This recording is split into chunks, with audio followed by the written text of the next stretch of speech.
Assalamualaikum warahmatullahi wabarakatuh. Waalaikumsalam. Iya, kali ini presentasi yang kedua yaitu aksi nyata modul Merdeka Belajar, topik kedua. Di sini saya akan membahas tentang apa sih Merdeka Belajar gitu. Nah, sebelum kita menerapkan kepada siswa tentang pengertian Merdeka Belajar, kita pahami dulu nih Merdeka Belajar dari segi guru dan segi pendidik. Yang pertama, mampu mengenali kelemahan dan kekuatan pada diri sendiri.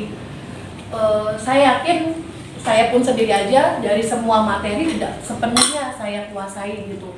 Pasti ada materi-materi yang tidak terlalu saya kuasai gitu. Makanya pentingnya kita mengetahui kelebihan dan kelemahan dan kekuatan kita. Kalau misalnya saya tidak paham tentang materi tersebut, biasanya saya bertanya kepada rekan sejawat gitu, untuk belajar terlebih dahulu sebelum saya mengajari ke siswa. Terus mengenali karakteristik dan kebutuhan murid. Saya harus tahu nih di awal tahun pelajaran, saya harusnya kita nih berdiskusi dengan guru sebelumnya gitu mengenai karakter siswa ini.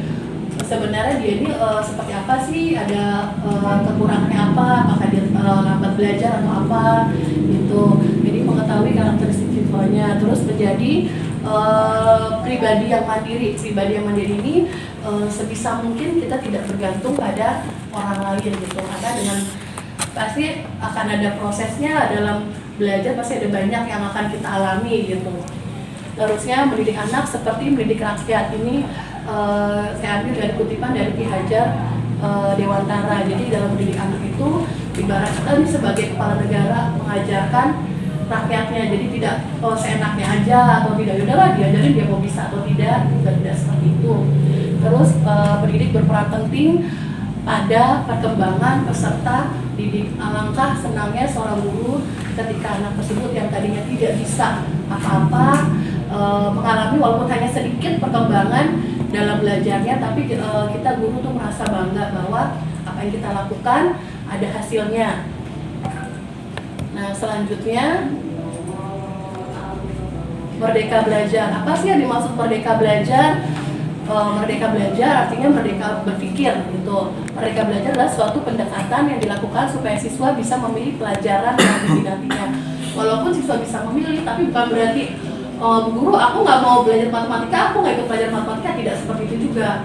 Ya dia tetap mengikuti semua pelajaran yang ada di sekolah.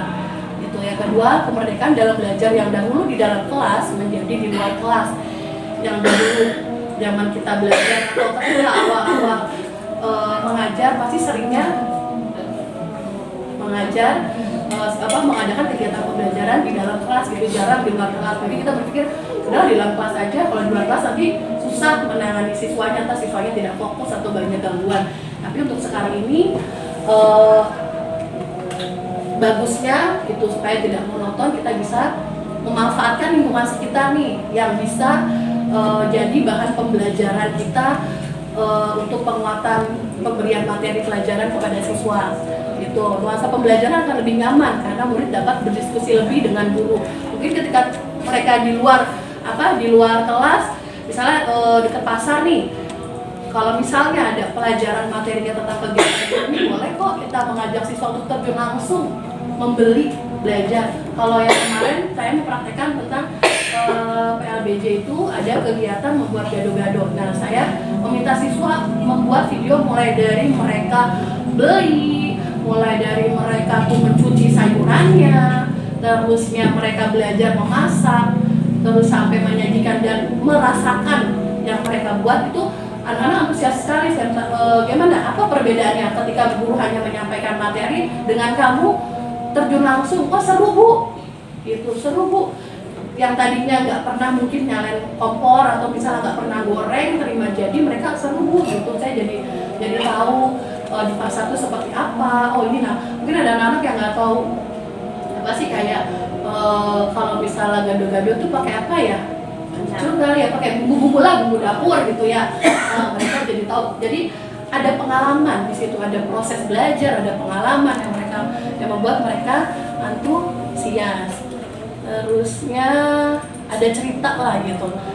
Terusnya juga karakter, mengembangkan karakter karakter siswa, tidak hanya mengandalkan sistem peringkat. Jadi nggak ada lagi nih kita melabel, oh ini siswa yang pintar nih, oh dia ranking 1 nih, oh dia nggak bisa gitu.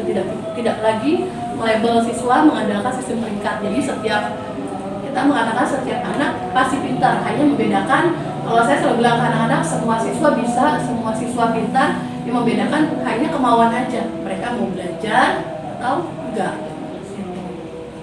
Karena setiap anak memiliki bakat dan kecerdasannya masing-masing. Jadi terkadang yang saya suka terkesan itu anaknya pendiam dalam kelas gitu, pasif, tapi ketika disuruh maju mau, dibandingin anak yang cerewet dalam kelas, sering berbicara tapi ketika disuruh tampil nggak mau gitu. Itu kan yang buat jadi kita nggak bisa hanya melihat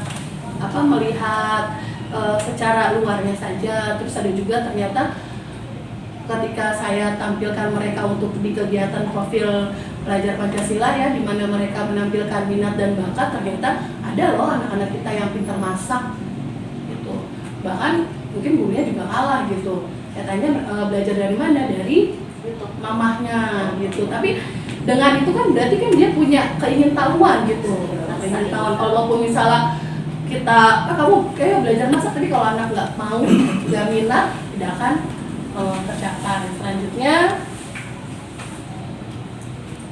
adalah, jadi Merdeka Belajar itu yang sekarang dibagi menjadi beberapa fase. Itu belajarnya mulai dari PAUD, pendidikan anak usia dini, nanti sampai ke jenjang SMA, SMK. Jadi kalau SMA itu sudah, misalnya mereka sudah bisa deh mengaplikasikan apa yang mereka pelajari. Makanya di dalam kurikulum Merdeka ini ada tema kewirausahaan, dari SD sudah ada. Jadi kita punya 7 tema nih di dalam kurikulum Merdeka, ada kewirausahaan, kebinekaan global. Nah, dalam 1 tahun kita milih 2 gitu, kita pilih 2 nih. Nah, jadi belajarnya mulai dari PAUD sampai SMK. Nah, yang kedua, pembelajaran dengan memperhatikan kebutuhan siswa. Seperti yang sudah saya sampaikan, guru boleh kok memblok-blok, oh ini siswa dengan yang sama ini, sebelah sini. Jadi supaya fokus kita, dan juga memberikan latihannya atau soalnya tidak sama rata gitu. Terkadang kan kalau misalnya sama rata, ada anak yang mungkin memiliki kelambatan belajar ya dalam memahami materi, tapi kalau disamakan rata soalnya dia tidak paham. Nah, bukan salah anak, tetapi guru yang tidak memahami kebutuhan anak tersebut gitu.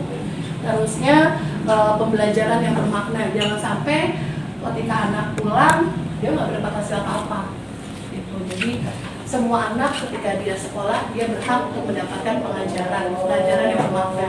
Nah, itu pentingnya guru memahami kebutuhan setiap anak. Terus pembelajaran yang berkelanjutan. Jadi kita diskusi nih, di fase ini saya ingin mengajarkan ini ya. Nanti guru yang selanjutnya, oh ya ini sudah diajarkan nih di kelas yang sebelumnya, maka saya penguatannya di materi yang ini ya. Jadi berkelanjutan, tidak terputus. Nah, yang terakhir saya mengambil dari Ki Hajar Dewantara juga, anak-anak hidup dan tumbuh sesuai kodratnya sendiri. Pendidikannya dapat merawat dan menuntun tumbuhnya kodrat tersebut. Jadi sebagai guru kita hanya sebagai fasilitator. Kita memberikan apa yang anak butuhkan, memberikan fasilitas, tempat diskusinya anak, tempat bertanyanya anak. Tapi itu tadi, anak-anak hidup dan tumbuh sesuai dengan kodratnya sendiri. Jadi tidak hanya guru yang berperan, tapi semua elemen yang berperan. Kalau gurunya sudah menerapkan nih pembiasan-pembiasan yang baik, tapi ketika di rumah tidak didukung, itu sama juga misalnya apa ya, mengisi ember bocor kali ya Bapak Ibu ya, nggak akan penuh. Misalnya kayak yang kita sekarang di sekolah kita, misal Pak Hardi mengiatkan anak untuk yuk sholat zuhur berjamaah di rumah gitu, mengiatkan. Tapi ketika sampai di rumah dia tidak, orang tuanya tidak mengajak untuk sholat atau tidak dibekali dengan ilmu agama, maka ya selesai. Dia hanya sholat di sebatas hanya karena kewajiban, hanya karena takut sama guru disuruh. Jadi itu saja presentasi dari saya. saya di sini minta Bapak Ibu untuk mengirimkan umpan balik nih dari paparan yang saya sampaikan sebelumnya. Jadi apakah kita satu visi dan misi bahwa Merdeka Belajar itu seperti ini. Setelah Ibu tahu, oh jadi kita kalau mengajar itu harus tahu kebutuhan anak, oh anak itu harus gimana. Nah setelah yang saya paparkan ini, langkah kecil apa sih yang Bapak Ibu ingin lakukan gitu, yang ingin Bapak Ibu ubah selama ini yang sudah menjadi kebiasaan. Jadi saya bagikan form umpan baliknya, atau kita mau melakukan tanya jawab. Cukup. Ya, ini aja ya. Ini kan ya. Terima kasih atas waktunya. Mohon maaf jika ada kekurangan dalam penyajian dan tutur kata. Wabillahi taufiq wal hidayah. Wassalamualaikum warahmatullahi wabarakatuh. Waalaikumsalam warahmatullahi wabarakatuh. Mantul.